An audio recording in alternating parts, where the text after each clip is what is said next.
I was amazed. I have received dozens of questions about you as a leader. So we want to build an alternative manufacturing system, and that's why, partnership with Peru or partnership with the United States is something that's interesting to us. So I would like to know, what are your educational policies or reforms which you will bring in for Indians who do not have access to education? Curiosity that Amrita has, I would like to protect it in the Indian education system and make sure that she can ask questions, she can raise issues, she can think openly without being constrained in any way. So that would be the central idea. Thank you so much for receiving us. Welcome to Peru. I hope one day you can find your way again to our university, the Pontificia Universidad Católica del Perú. In fact, I was amazed. I have received dozens of questions about you as a leader, about the Congress Party, foreign policy of India, some domestic issues. So I made a selection of questions, beginning with the following one. How can India and China avoid an escalation of their strategic rivalry? Because of course, India and China are participating together in BRICS Plus, in the Shanghai Cooperation Organization. But of course, as neighbors, they have a lot of issues, beginning with the close relation between Pakistan and China. So how to imagine peaceful relation as neighbors? India has a partnership with the United States. Mm-hmm. That doesn't mean that we have an antagonistic relationship with China. Mm-hmm. I think there's more than enough room for India to compete aggressively with China without ever going into conflict. Yeah. There are issues on our border. We also have an issue with their military partnership with the Pakistanis. But it's nothing that we cannot resolve and nothing that cannot be sorted out. Okay.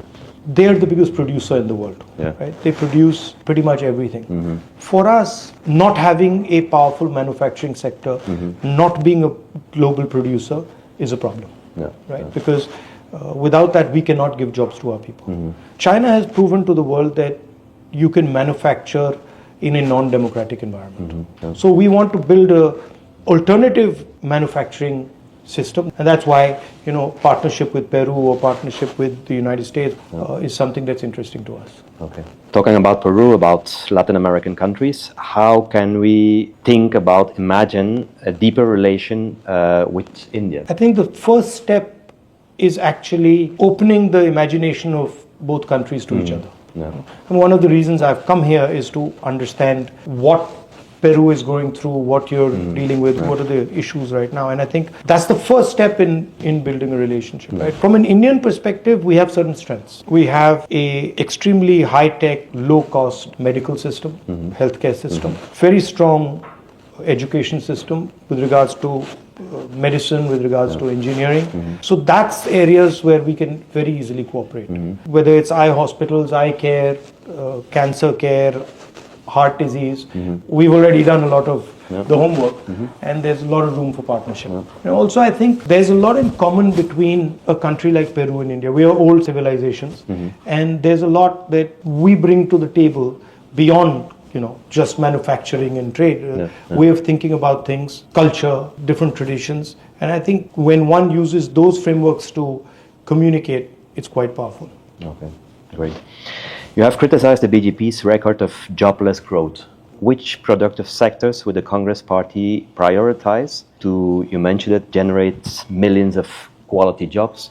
And what industrial or fiscal instruments would you put in place? The main criticism in terms of manufacturing that I've sort of put on the table against the BJP is that they are creating massive trading monopolies, right? Yeah. So our biggest companies are not manufacturers, they're not producers, they're trading companies, and they have massive monopolistic power in India now.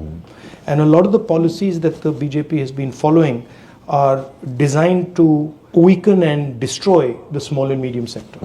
I believe that the small and medium sector is the backbone of manufacturing. Small medium companies eventually become big companies if you support them. That's the main criticism, which is that they demonetize the economy and destroy the cash flow of all these small and medium companies that then collapsed. And then they've instituted a goods and services tax, which punishes production, helps consumption, but punishes production. And I feel that the goods and services tax needs to reward production, needs to want Indian companies, Indian people to produce stuff. So that's at a broad level.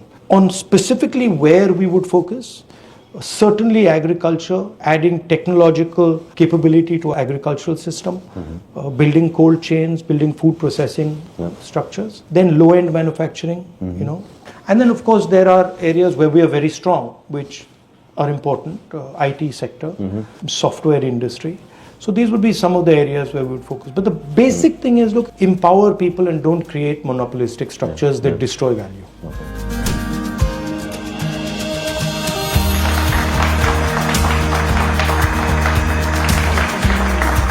The leader of the opposition in the Lok Sabha has been a member of parliament since 2004. How can India respond to the challenges connected with the challenges of the climate change without slowing its economic development? Everybody on the planet is facing a number of transitions. Okay, we're facing a transition in how we move. So we are now facing a transition. We're going from internal combustion engine and petrol to electric motor and storage done by battery. Okay, so that's going to be one foundational transformation that is coming. The second one is we are moving to renewable energy and direct sources of energy, solar, wind, probably some element of nuclear, and moving away from the really polluting elements like coal. The third transition that we're facing is the power of the United States is decreasing, right? So the United States was a superpower, is a superpower, and what the United States did, whether you like them or you don't like them, they created an atmosphere of peace in the world. They built the infrastructure, they built the systems, the standards, and they broadly enforced them. And that's the third transition that is happening, is the United States is now rapidly losing power, and it's being challenged. How is it losing power? It's losing power because it's not able to enforce control, and you can see that in Ukraine, you can see that in Gaza. It's losing power because people are challenging their currency system, their financial system, and you can see that in what the Chinese are doing, what the Russians are doing, what the Saudis are doing. Large countries have to make sure that they smoothly go through these transitions. Our biggest challenge, of course, is that China is our neighbor, and we have a very strong relationship with the United States. And in all likelihood, tension between China and the United States is going to grow. You can also look at these transitions as opportunities. And what is the opportunity? That a large country like India makes this transition, thinks strategically about this transition, in terms of solar, in terms of wind, in terms of nuclear, in terms of the energy transition, and also the mobility transition, movement from, petrol cars to electric cars. I believe if you think about them as strategic, you can benefit, you can build the standards, you can build the architecture of this transition, and you can do quite well. Like your father, who introduced computers into India, and then also IIM and IITs. So I would like to know, what are your educational policies or reforms which you will bring in for Indians who do not have access to education? Education has become too expensive in India. The government has sort of stepped back from education and let private players run the education system. I feel that the government has to actively be involved in education, and the government should spend much more money on education than it currently does. And it shouldn't just abrogate the responsibility of education to private players. There's a space for private players, perfectly happy for there to be private universities and private colleges, but there's got to be high quality, low cost education provided by the government. The second thing is that India has a social system. It has upper castes who dominate the social system, and then it has middle castes and lower castes, what are called middle class castes and lower castes, who form the bulk of the Indian population. Approximately 90% of the Indian population is middle castes and what are called lower castes. And their history, their tradition, their thought system is not included in our education system. Our education system is essentially an education system of the top tier of society. So I would like to include the history, the traditions of our, what we call Adivasis, our tribal people, of our middle castes, of our lower castes in that system. The Indian education system has taken massive damage over the last 10 years because the scientific temper has been destroyed. And it has been destroyed by the current government, who doesn't believe in scientific temper, in a scientific way of thinking. And I think that is something that needs to be repaired, and we need to reintroduce scientific temper, logical thinking into our education system. So those are the type of things that I would do. Where are you from? From India. No, I know, but from where in India? UP, okay.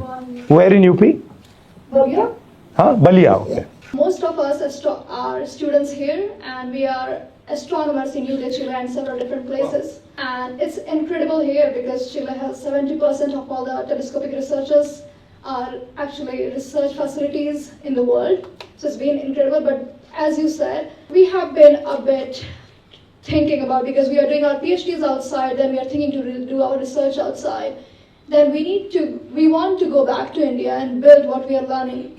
But there aren't a lot of facilities which we are aware of, or maybe we do not know of. So we wanted to know what is your policies on that. I didn't know that there were people from India studying astronomy over here. So this is a great thing for me to learn. I think we should be open-minded in building these type of systems. And if you're here and you're working on it, and you can guide us exactly what we need to do to develop it in India. So you asked me what would I try to do in the education, but the crux of what I'd like to do is that, what's your name? Amrita. The curiosity that Amrita has, I would like to protect it in the Indian education system and make sure that she can ask questions, she can raise issues, she can think openly without being constrained in any way. So that would be the central idea. Thank you, Amrita. Thank you so much. And this is, by the way, in India, this is under attack. The idea of free thinking, the idea of being open, the idea of being scientific, of being logical, this is under tremendous attack in India currently. And that's something that we want to defend. Thank you very much. It was an honor for me to come here. And please visit India.